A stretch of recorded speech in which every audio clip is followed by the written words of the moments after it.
An insane teacher tries to force my daughter, who has a severe disability, to climb a big rock wall during PE class. My daughter refuses and then, as a result, got put into a week's worth of after-school detention. So I decided to take matters in my own hands to get justice for my daughter. Here's what happened. My daughter Amanda, female, 13, has cerebral palsy. She's able to walk independently but cannot walk for long periods of time and cannot walk on anything other than even ground without assistance, i.e. stairs have to have rails, can't walk on rock/sand, etc. She has an IEP for this that states what she can and cannot do in PE, excursions, etc. It's relevant to note that Amanda catches the bus home, but can only catch a specific route as the other route the school offers drops her off at a road about a mile away that has no footpath. I got a call at work at 11 a.m. today telling me that Amanda had spoken quite rudely to the substitute PE gym teacher who tried to make her climb the rock wall that her school has. Apparently, Amanda did say, "I can't, I have cerebral palsy and I have an IEP." But when another child said, "Yeah, same here," the teacher didn't believe her and became insistent, standing over her, so Amanda told him to fuck off and wouldn't repeat anything but fuck off until she was sent to the office. It is in the handbook that this type of offense is a same-day after-school detention, but when the principal called me, I said, absolutely not. I told them that they were welcome to do a week's worth of lunch detentions or even schedule it so that I can change my work schedule, but absolutely not this afternoon. My husband is away for work. I have to work until 6 p.m., and I need Amanda to be on a regular bus because I have nobody who can drop her off home at 4:30 when detention finishes. They told me about the late bus, and I reminded them why Amanda couldn't take that bus and was told, well, sounds like a natural consequence to me. This isn't your average kid refusing to do something, being rude and deserving a long walk home as well as detention. This is a kid that could be seriously harmed if she was made to walk that far on that road. The principal told me that I was making excuses and that Amanda needed to face consequences and I didn't technically need to give permission. They were making me aware. I agree that Amanda needs to face consequences for her language, which are that she's grounded for the weekend and has to serve any lunch detention the school gives her and apologizing to the teacher for specifically her language, nothing else. But putting her in danger is not right, and that if they were insistent on this, I was insistent on taking my lunch break right now to drive over and pull her out for the rest of the day. The school called back and said she had 2 days of lunch detention, but my sister who lives interstate thinks I'm being one of those moms and told me I was in the wrong, hence posting. Am I the jerk? After a bunch of people commented on this thread, the OP ungrounded Amanda. She left this update a few days later. I did talk to Amanda and again apologized for the grounding. We had a big talk about the language she used, and I told her that unfortunately, ableism is something that she's going to have to handle for the rest of her life. I told her that at 13, I don't expect her to have the words and articulation of an adult, but we can't just walk around saying fuck off or fuck you to every jerk in our lives. It also makes it a lot harder for situations to be taken seriously, and something to be done about it if someone also has to discipline her for inappropriate language or verbal abuse. Amanda actually brought up the post to me and said a classmate sent an article to her that had basically stolen my post for news and said, "This you, right?" Amanda has asked me not to go to the media or make this go viral because she just isn't comfortable with that sort of attention. She has agreed to start a new school next semester if the situation isn't resolved and also, of her own accord, wrote a letter to the principal apologizing for the language she used and explained that she was feeling embarrassed and called out and a whole host of emotions which made her feel like she shut down. She also wrote in the letter her own plans to do better. Her words, not mine, aka not swear, use real words, and if that doesn't work, she will leave class and go to the sped room for help. She honestly amazes me. I told her she was not required to write this letter, that I totally understood her emotions and lack of preparedness, seeing as this was the first real situation she was not believed about her limitations, but she told me she wanted to grow and do this in an adult way for the future. I told her that if they try to make her do a lunch detention on Friday, to ask them to call me because I didn't want her doing a detention until after our meeting on Monday, which brings me to the next part. On Friday morning before I went into work, I sent the principal an email basically going over our phone call and asking him to confirm that both the situation with the man in class and our phone call straight after, and this horrible natural consequences reaction, did in fact happen. I spelt it out as plainly as possible, including things such as the regular PE teacher not leaving a note about Amanda, the sub not having any knowledge of a student with disabilities in their class, causing a safety risk, etc. I also included that this had happened previously with a sub and that I was promised change, which obviously didn't happen. At the end of the email, I reiterated that Amanda was never to be given an after-school detention without my permission and was to be on a regular bus with no problems. I also emailed this to the SPED coordinator and asked for an IEP meeting to update this and to also update about an additional plan for PE when there's a sub. Yes, I do actually want Amanda taken out of PE, but that has to wait until our next semester, which starts in a few weeks. The principal emailed me back and confirmed everything, even reminding me that this was a private school and that a normal child would have been suspended for their behavior, refusal to follow instructions, swearing at a teacher, etc., and that they had applied special circumstances because of Amanda's disabilities, like they were doing me a favor. I ended up calling work on my way in and asking to be replaced as soon as possible so I could sort this out. I worked 2 hours before another girl showed up to replace me. I snuck some money into her locker so she could buy lunch as a thank you, and did 2 things. I called into the local public high school and was able to have a tour/meeting to see if it would be possible for Amanda to start there after the holidays. I filled them in on the situation and they told me, and even printed out for me, all their policies regarding special needs students and accommodations. This school is multi-level, but they assured me that it would be no drama moving the classes Amanda would go into on a lower level because we do it all the time. We have about 10 other kids that require this accommodation as well. They also said that they have a policy that even though they give a sub their class list for the day, which highlights any students that have an IEP, allergies, etc., they also email a SPED unit on which students are affected that day, and the SPED coordinator goes and checks on them just to make sure all is good. I was amazed. I'm bringing Amanda back on Tuesday. Monday is a public holiday here, for her own tour, and then she'll start next semester. I then went to Amanda's current school and asked to see the principal. I wasn't expecting much, but surprisingly, he let me into his office and asked if I was here to discuss how to handle this. I did ask him if it was possible to get the sub into this meeting, but he was in class. Anyway, I asked him to walk me through the entire situation and basically stopped him at every possible moment to interject and ask every single question in my mind like, so why did your school neglect my daughter and put her at physical risk by not providing her IEP to the sub? Has the child who lied about having a disability been punished? His answer, I'm not legally allowed to tell you that, and so on and so forth. He tried to say that there would be no need for the sub to have the IEP as it should be clear Amanda had a disability, and I was like, maybe name needs to go to Specsavers then, a glass shop in Australia. He tried to bring it back to Amanda's language, and I very firmly said we had spoken about it and asked if he had gotten the letter Amanda had written him. He said yes, and I said, excellent, so there should be no need for her to face unnecessary punishment, and I don't have to ring the Department of Education and put a neglect complaint. He then suggested that maybe their school wasn't the right fit for Amanda's limitations and that she needed more help than they could give, and suggested a semi-local special needs school for severely disabled children. My head almost blew off from the amount of steam coming from my ears, but I calmly stood up and stated that Amanda would be attending, public school name, and said I wanted all her records sent over by the end of the week. I also said that Amanda would not be back, and that today, aka yesterday, was her last day. I've emailed him and the SPED coordinator to restate I wanted Amanda's records sent over and thank the coordinator for everything she's done for Amanda. Amanda is very excited to start a new school and loves that it even has both a choir and a glee club that she can check out and join if she would like. She can't decide between which one. Finally, Opie gives the final update to the story. I took Amanda on a tour of the public high school today. She loved it. They introduced her to the special ed teachers, the music teachers, and even a few kids, both mainstream and special ed, that they thought she'd get along with. She's super excited to start, and the school said that she can start as soon as I filled out the forms. Yes, I have. That's why I'm up at 11 p.m. on a school night. And as soon as the other school sends over her file. I decided to report the school as soon as I get her files off them. It seems like such an easy thing for all you to say to me in my post, but I don't know why it took my brain so long to go, yes, I need to do this. I talked to Amanda about it in the car, and I said I understood she did not want this being a big thing, which is why I'm not suing, and because she wasn't made to rock climb or take the dangerous route home. My cousin who's a lawyer says I don't really have a leg to press charges, and it might even be hard to sue, and I don't have the money to be anything less than certain if I did, but that we need to make a report and let the necessary parties investigate so that they don't try and pull this stunt with the next disabled child they have in their care.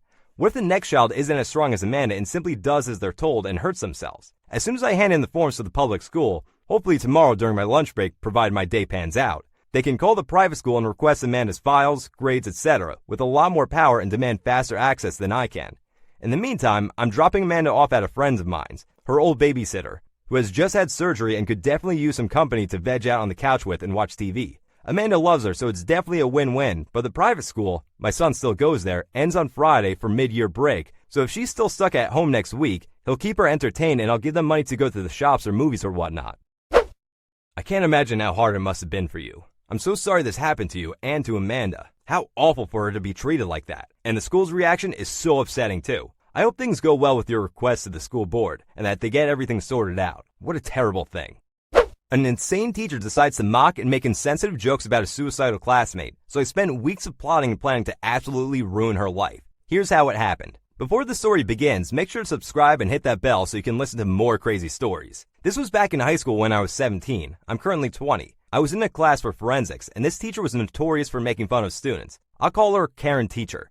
To put in perspective how much I hate her, I got a pet cockroach and named it after her. In this class, she would have students take attendance by lining up and answering a question at her desk before going to sit down. It started with things such as making fun of students who weren't in class to hear, poking fun at how they looked, their grades, their clothes, etc. Things slowly escalated as the year progressed to where she would mock my voice in front of everyone whenever I spoke. She said transgender people were a burden. We had a trans boy in the class. That depression wasn't real, etc. At first, it was fine. It's not like she was saying anything I've never heard before from my classmates about each other. But then comes in my classmate who I'll call Small, cause she's small. Small was a quiet and very sweet girl. She was funny and always nice to everyone. But she had really bad depression and anorexia, and she would be bullied a lot because her parents weren't the best. She often came to class smelling of her dad's chain smoking and in old hand-me-down clothes. Because Karen teacher would only encourage the bullying, Small eventually started cutting and wearing hoodies all the time to hide her cuts. But everyone knew.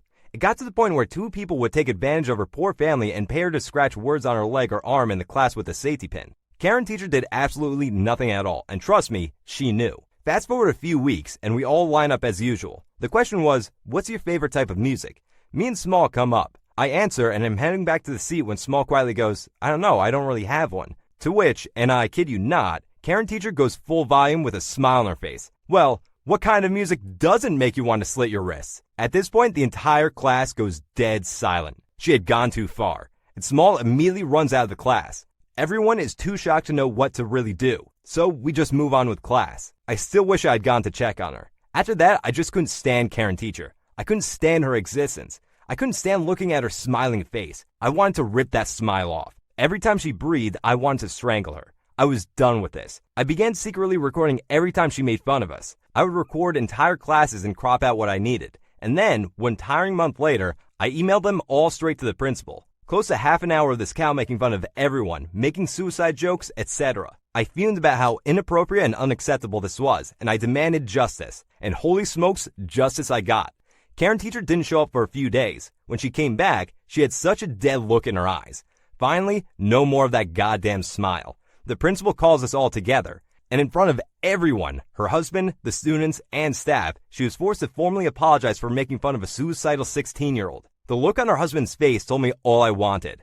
After this, I only ever needed to see her smoking alone and hated it at the liquor store. The smile never came back. I never told anyone what I did, but everyone just knew, and a sense of overwhelming relief was very much welcomed in the class. Small started going to therapy and we became pretty good friends. She got the help she needed. She moved out of her family's home with her sister and she developed healthier coping mechanisms.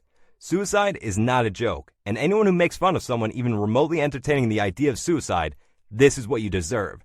To lose your job, lose your friends, lose your reputation, lose your husband, and a kid to name a cockroach after you. And for those of you in middle school or high school dealing with bullying, a bad home life, or mental health problems, you can do this. You're very brave for being the one who drew the line for your classmates and decided that you had had enough of having a bully as a teacher. Great job on recording as much evidence as you could. Someone really should have done this sooner, but you know what they say. Later is better than never. She got the punishment she deserves, and I'm sure with this being the reason for being fired, she will never get another job with children again. And that is definitely for the best. Glad to hear you and Small are friends now. Keep an eye on her and make sure she doesn't go back to her depression. Having friends as well as going to therapy will help her feel much better about herself. My own mother decided to send me to military school without my permission. She did this by forging my dad's signature. This ended up backfiring badly for her. Here's what happened. After the last time I stood up to my mother when she threatened to spank me, she seemed to get more worried that if she did try to attack me, it ended badly for her. So she mostly just yelled at me. She didn't lay a finger on me again until the events of wanting my house years later. I thought nothing of it and just continued with my usual routine of school and odd jobs. My 15th birthday was right around the corner, and my dad presented me with an engine kit for my bike to help me get around town in. He said I was better off saving for a car than a scooter, and this would do in the meantime. I ended up agreeing with his logic and kept saving for a car. A few days later, though, I found a pamphlet for a military school while sweeping grass off the back patio after mowing the lawn. It was on the ground and under a chair near where my mom liked to sit and drink wine. I had a bad feeling when she was cooking up some kind of crazy scheme, so I waited till my dad got home to show him what I'd found. He was pretty mad, but didn't jump to conclusions. So he went to see my mom with the pamphlet and asked her about it. My mom goes white at the sight of the pamphlet and claimed she had never seen it before. My dad responded with, "Really? Because if you were planning on trying to send Craigle to military school, you know I wouldn't allow it." That's when my mom broke her facade and yelled, "He needs to learn some discipline. He locks his door all the time and I can't even spank him anymore because he's too big. This is the only way I've left to punish him for being a disobedient brat." My dad told her that I had done nothing wrong when I stood up for myself, and everything she complained about was caused from her favoritism to my sister. My mom says, "Well, I guess this whole family's just going to take away what little power I have left in this house then. If I have nothing, I may as well be nothing." My dad then responds saying, You and I both know you'd rather keel over than be nothing. Stop being so dramatic that Craig is growing up and is his own man now with his own money." Mom then just stomped out of the room. The next morning before school, I saw her furiously trying to stuff something into the kitchen trash bin. I waited for her to leave for work and dug out what she had been trying to hide. It was an application for the military school filled out entirely in her handwriting. It required the signature of both parents or legal guardians on it, and there were 2 signatures on the paper. But the other looked like a pitiful attempt at trying to replicate Dad's. He prided himself on his smooth and complex signature, and there's no way my mom could copy it without it looking like fraud. I guess she realized that after she was confronted and gave up on trying to send me away. I kept the papers and showed them to my dad later. He was mad, but figured she'd done that already and let it go. But he filed the papers in his office just in case. A few more months later, it got out that my mother was having an affair with an old ex-boyfriend of hers from high school. That was the last straw for my dad, and he filed for divorce. And I went to live with him months later after he bought another house. He sped up the divorce pretty quickly by pulling out the military school papers that my mom had forged his signature on. And it wasn't just that. He also had evidence she forged his signature on at least 1 credit card application and one other thing I don't recall. That made Mom fear being arrested for fraud, and they went through court pretty fast because she agreed to most of his terms. Mom got the house because Dad didn't want it, but she also demanded alimony and child support because my sister unsurprisingly chose to stay living with her. The judge awarded my mom the child support and a minimum amount of alimony for a decade of monthly payments. The alimony basically just covered my sister's allowance anyway.